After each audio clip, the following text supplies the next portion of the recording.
Hello students, today's class for class 12 chapter कर रहे हैं हम 7 मिसलेनियस का लास्ट एक लेक्चर रह गया है मेरा, जिसमें मैं एक्चुअली भूल ही गई थी। तो मैसेज आया दैट्स तब मेरे को रिकॉल आया कि 41 से 44 के क्वेश्चन रह गए हैं हमारे। तो क्वेश्चन नंबर 41 देखते हैं। क्या है क्वेश्चन नंबर 41 हमारे पास? क्वेश्चन है G D bye multiple choice question है ये। तो ex plus E minus x और इसके 4 ऑप्शन दे रखे हैं। आपको ये बताना है कि which one is the correct one. ये है मेरे पास प्रॉब्लम। क्वेश्चन में जब ex आए तो सबसे आसान है।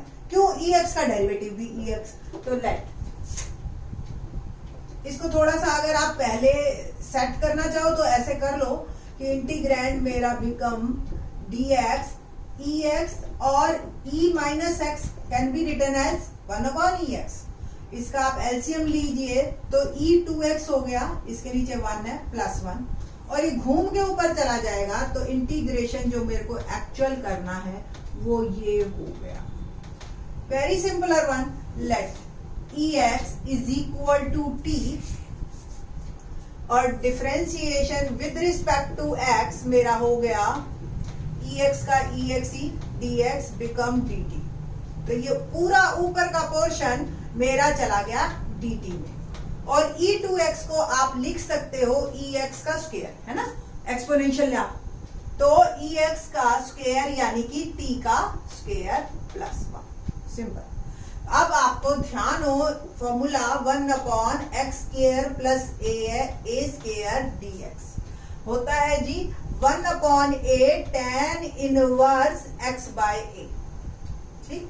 तो here a is 1, तो 1/a hardly matters। I equal to ये आ गया tan inverse t by a। a is 1।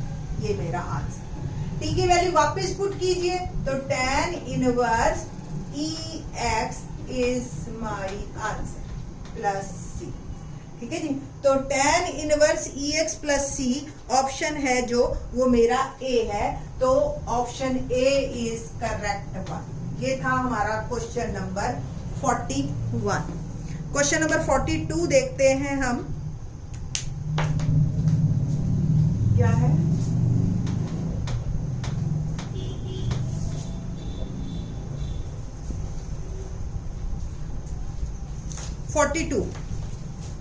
Trigonometry पे बेस्ड है, वेरी इजी वन।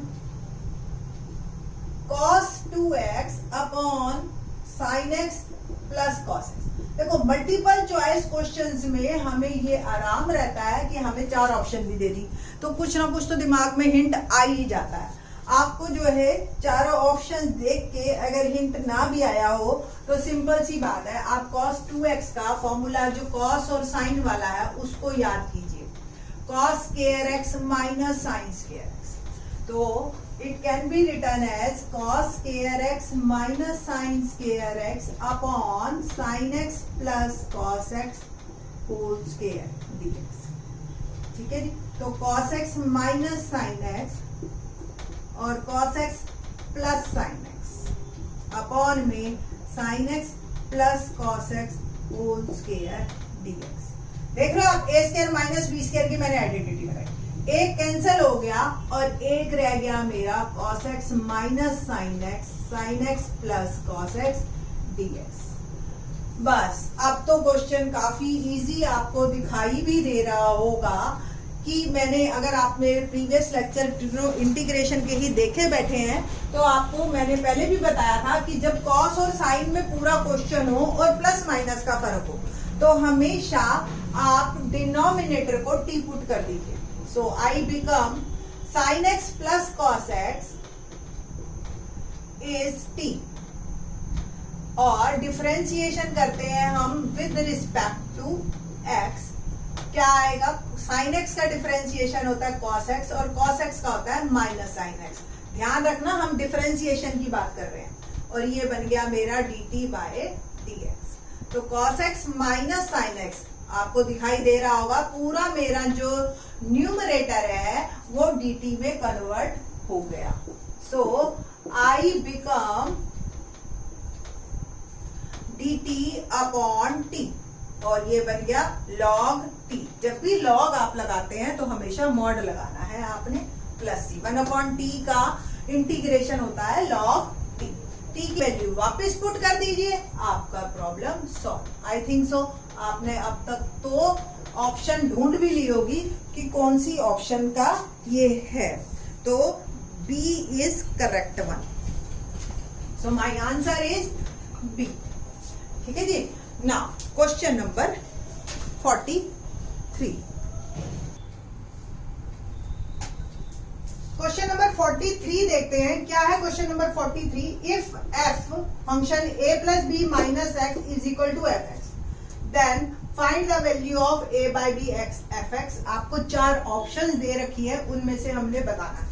ये 43 और 44 थोड़ा सा टिपिकल केस है, आप इसको अच्छी तरह से समझ के चलिए। अगर f ये मेरा क्वेश्चन है, a से b x F X D x, इसको मैंने I दे दिया और आपको भी पता है कि अगर f a plus B minus x और एफ एक्स बराबर है तो a plus B minus x को मैंने ले लिया, एज्यूम किया z। अब मेरे को सारे को रिप्लेस करना है इन टर्म्स ऑफ z। ठीक है, तो यहां से अगर x को इधर ले जाऊं तो x की वैल्यू आ गई मेरी माइनस z, पहली चीज। दूसरी चीज dx को भी मेरे को चेंज करना है, तो dx मेरा जो चेंज होगा वो कैसे होगा, differentiation with respect to x। तो a का 0, b का 0 और x का माइनस dx और z का हो गया dz। लिमिट्स भी चेंज कीजिए आप, इसको लिखने की कोई जरूरत नहीं। लिमिट्स भी चेंज कीजिए कि if x is equal to a then z is equal to क्या। देखो यहां से x की वैल्यू a डाली तो a से a कैंसिल, z हो गया b। And x tends to b then z tends to a, क्योंकि जब b डाली b से b कैंसिल, z हो गया a। तो कुल मिला के जो मेरा क्वेश्चन था in terms of x, z में ये कुछ इस तरीके का दिखेगा। लिमिट हो गई मेरी b से a, उल्टी हो गई लिमिट, और x की जगह मैंने लिखा a plus B minus z, और एफ एक्स की जगह भी मैं क्या लिखूंगी, a प्लस बी जो है माइनस जेड। ठीक है जी, ये कुल मिला के, और dx जो है मेरा माइनस dx, तो dx बन गया मेरा माइनस dz। ये मेरा क्वेश्चन जो है वो चेंज हो गया। ठीक है जी। ना बस अब आपको क्या करना है, इसको ओपन करना है और इस प्रॉपर्टी को लगाना है। a plus B minus x F x है तो इसको आप लिख सकते हो एफ जेड पूरे। ठीक है जी। इस माइनस को मैं एक स्टेप और आगे कर देती हूं। तो ये जो माइनस है इसको बाहर कीजिए, b by A plus B minus Z F Z D Z. कुल मिलाकर मेरा क्वेश्चन ये बन गया। और आप ध्यान से देखिए जो है लिमिट, अगर आपको प्रॉपर्टी ध्यान हो a से b F X D x, अगर हम लोअर लिमिट को अपर और अपर को लोअर करते हैं तो माइनस का फर्क आता है। तो मैं क्या करती हूँ, लिमिट्स को चेंज कर देती हूँ।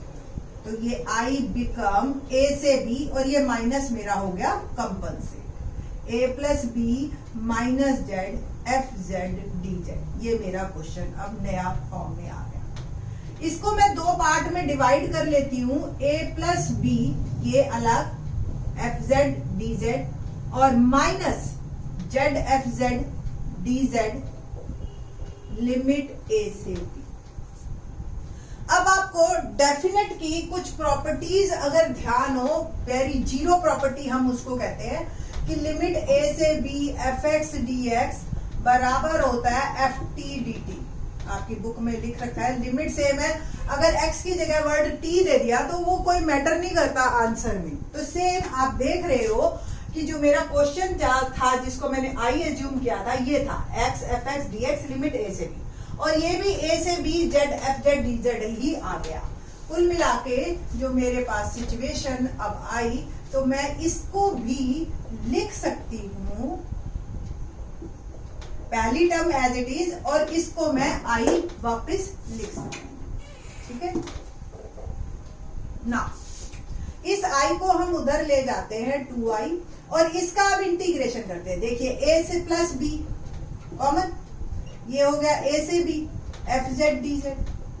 ठीक है, और आपको भी पता है ये जो चार ऑप्शंस में हमारे पास fx dx वापस आ गया है, तो z वही प्रॉपर्टी क्या, 2i a प्लस b, a से b, z क्या और x क्या, मतलब जीरो प्रॉपर्टी हमने फिर से लगा दी, fx dx, that is my answer. तो ये जो है आपके पास, इस 2 को आपने इधर भेजना है और ये डिफरेंस आ जाएगा a से b fx dx। Now the option is, कौन सा ऑप्शन है ये मेरे एनसीईआरटी में, a से b, a प्लस b by 2, d is the correct one. ठीक है, तो d जो है मेरा आंसर करेक्ट है। ओके, तो ये मेरा आंसर। नाउ अब बात करते हैं हम क्वेश्चन 44।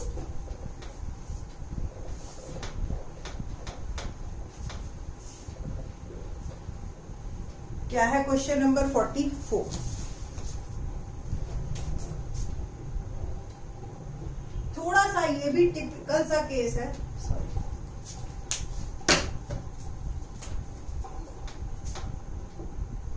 जीरो से 1 tan inverse 2x minus 1 plus x minus x square dx। अब या तो मैं कुछ x पुट करूं जिससे इनवर्स मेरा खत्म हो जाए।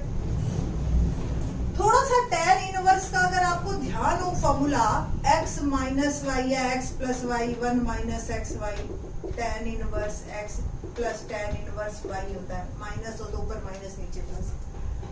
इस फॉर्म को मैं इस फॉर्म में चेंज करना चाह रही हूँ कि कुछ मैं अगर इसको लिख सकूं, लेट्स सी कुछ चेंजेस आ जाए।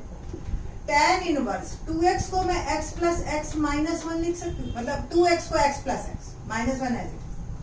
सेम इसमें मैं अगर माइनस कॉमन ले लूं, माइनस और x इन दो टर्म्स, तो यहां बच गया x और यहां बच गया माइनस का 1। थोड़ा सा रीअरेंज किया है 12th क्लास के बच्चों के लिए, कोई दिक्कत नहीं है, सोचें।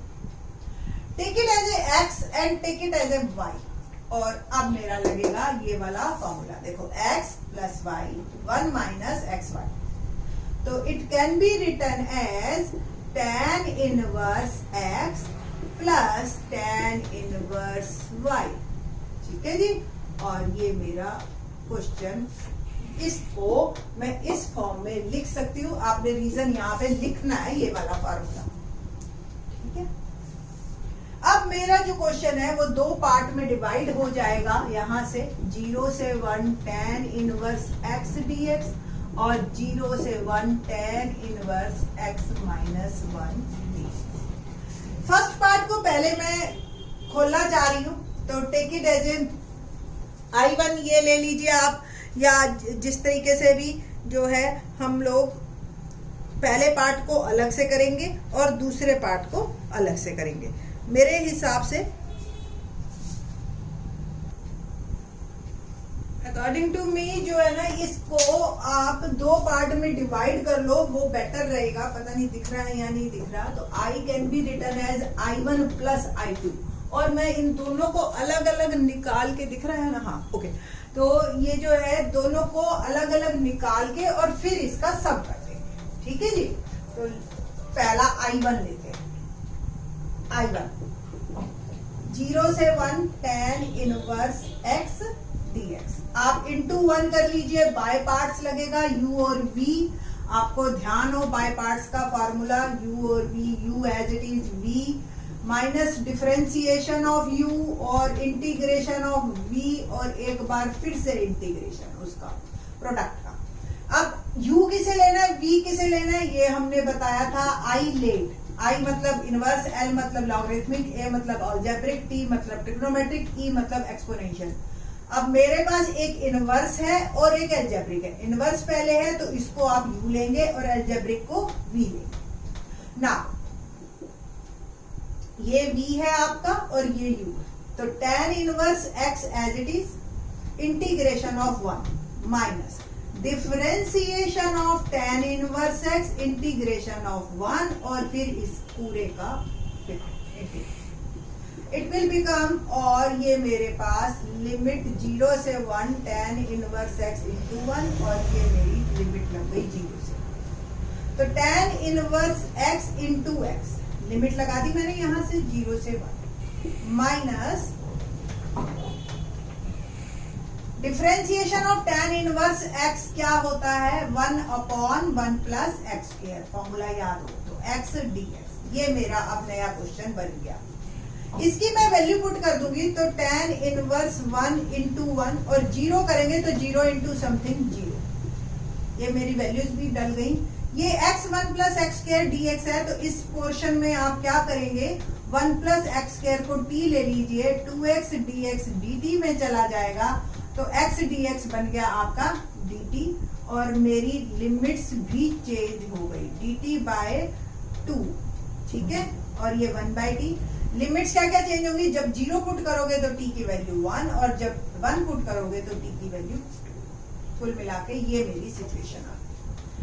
अब 1 और tan इनवर्स 1 को आप पाई बाय 4 लिख सकते हो minus 1 by 2 log t, integration हो गया और लिमिट लगा दी मैंने 1 से। ओवरऑल मेरा जो I1 की वैल्यू है वो आ गई pi by 4 minus 1 by 2 log 2, ठीक है, t की वैल्यू 2 डाल दी माइनस log 1 या, और मैं लिख सकती हूँ pi by 4 minus 1 by 2 log 2, क्योंकि log की प्रॉपर्टी लगा दो आप, चाहे log में माइनस हो तो डिवाइड में चला जाता है या log 1 की वैल्यू 0 होती है। कुल मिला के I1 की वैल्यू ये आई है ना। I2 में आपके पास जो क्वेश्चन था मेरे पास वो था tan इनवर्स x माइनस 1, ठीक है जी।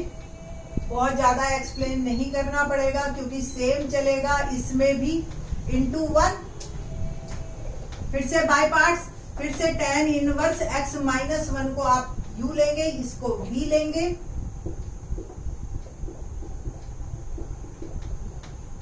तो tan inverse x minus 1 as it is integration of 1 minus differentiation of tan inverse x minus 1 integration of 1 और फिर एक बार पूरे का integration tan inverse x minus 1 और 1 का इंटीग्रेशन हो गया x और इस पे मैंने लगा दी लिमिट 0 से 1 minus differentiation of tan inverse x वही 1 upon 1 plus x square, here x is x minus 1 और 1 का हो गया x। ये अब मेरे पास नई सिचुएशन आई। थोड़ा सा उससे मुश्किल है सम पहले वाले पार्ट I1 से, बट कोई बात नहीं, सॉल्यूशन सबके होते हैं। आपने पहले 1 डालिए तो tan इनवर्स 1 माइनस 1 इंटू 1, तो ये आ गया tan इनवर्स 0 इंटू 1 माइनस इसमें 0 डालेंगे तो ये tan इनवर्स 1 इंटू 0, तो कुल मिला के ये ओवरऑल टर्म 0 हो गई क्योंकि tan इनवर्स 0 होता है और 0 0 ही होता है, तो 0 इंटू समथिंग 0, ओवरऑल ये टर्म तो मेरी खत्म है माइनस। इसमें आप थोड़ा सा काम को आसान कर लीजिए। मैं क्या करती हूँ माइनस 1 प्लस 1 कर और इसको 2 पार्ट में डिवाइड कर देती हूँ क्योंकि ये x है ना ऊपर, ये प्रॉब्लम क्रिएटर है हमारे लिए। वापस चलते हैं। I2 बिकम, ये तो 0 हो गया मेरा, माइनस 0 से 1 x minus 1 1 plus x minus 1 का होल स्क्वायर माइनस 1 और 1 प्लस एक्स माइनस 1 का होल स्क्वायर dx, ठीक है ना। अब कैसे करेंगे हम इसको, ऊपर dx पड़ा है मेरे पास, ठीक है जी। इस पोर्शन को अब करने के लिए फिर से या तो मैं क्या करूं 2 से मल्टीप्लाई डिवाइड कर दूं और x माइनस 1 होल स्क्वायर को t पुट कर दूं, तो 2x माइनस 1। देखो in this case I2 become minus x minus 1 को सपोज मैं t पुट करूं, dx की तो मेरी प्रॉब्लम ही नहीं है, dx बन गया मेरा dt, ठीक है। और क्या आएगा सिचुएशन, dt t dt और 1 प्लस टी स्क्वायर। थोड़ा सा लेंदी हो रहा है, t फिर x माइनस 1 को पुट करे तो बेटर है आप क्या करो, x माइनस 1 होल स्क्वायर को t पुट करो, तो डेरिवेटिव में जो है 2x माइनस 1 dx चला जाएगा dt पे, कुल मिला के मेरा सारा चला गया dt, है ना। लिमिट्स चेंज कर दीजिए, जब x टेंड्स टू 0 तो t टेंड्स टू क्या होगा, 0 पुट किया तो 1, क्योंकि स्क्वायर का भी माइनस 1 का स्क्वायर 1, और x टेंड्स टू 1 तो t टेंड्स टू 0। आगे मूव करते हैं हम, तो I2 मेरा आ गया माइनस, लिमिट 0 से 1 है और यहाँ पे चेंज हो गई 1 से 0 हो गई। x माइनस 1 dx को आप लिख सकते हो dt बाय 2, और नीचे डिनोमिनेटर में आ गया 1 प्लस टी, क्योंकि x माइनस 1 होल स्क्वायर को मैंने t पुट किया, और इसका डायरेक्ट इंटीग्रेशन आप लिख सकते हो tan इनवर्स x माइनस 1, ठीक है जी। x माइनस 1 को आप t पुट करोगे तो टी स्क्वायर डायरेक्ट आप, मतलब कोई बहुत जरूरी नहीं है कि अब हर चीज आप एक्सप्लेन करोगे ना। इसका इंटीग्रेशन क्या आया, minus 1/2 log 1 plus T, limit मेरी डल गई 1 से 0, माइनस जो है यहाँ पे आप लिमिट डाल दीजिए tan inverse 1 minus 1 0 minus tan inverse minus 1, ठीक है जी ना। माइनस 1/2 log t की वैल्यू डाल रही हूं मैं log 1, और यहां डाली मैंने log 2, 1 डाली तो log 2 बन गया, ठीक है जी ना। माइनस 3 माइनस है 1 2 3, ये तो 0 हो गया, ठीक है। तो 3 minus ultimately minus tan inverse 1, minus 1/2 log 1 की वैल्यू 0 ही होती है, और ये माइनस माइनस मेरा हो गया प्लस 1/2 log 2 माइनस π/4, कुल मिला के I2 की वैल्यू ये आ गई। I1 की वैल्यू मैंने ये लिखी रखी है, तो 1/2 log 2 माइनस π/4। I आपको ध्यान हो I1 प्लस I2 था, तो I1 की वैल्यू डाली मैंने और I2 की वैल्यू डाली, और मेरा क्वेश्चन फिनिश, अल्टीमेटली 0, ठीक है। अच्छा क्वेश्चन था, मैंने तो सोची, ये तो स्टूडेंट ने मेरे को कमेंट किया, तो थैंक्स फॉर रिमाइंडिंग मी, और ये आपके कंप्लीट आज मिसलेनियस, थैंक्स।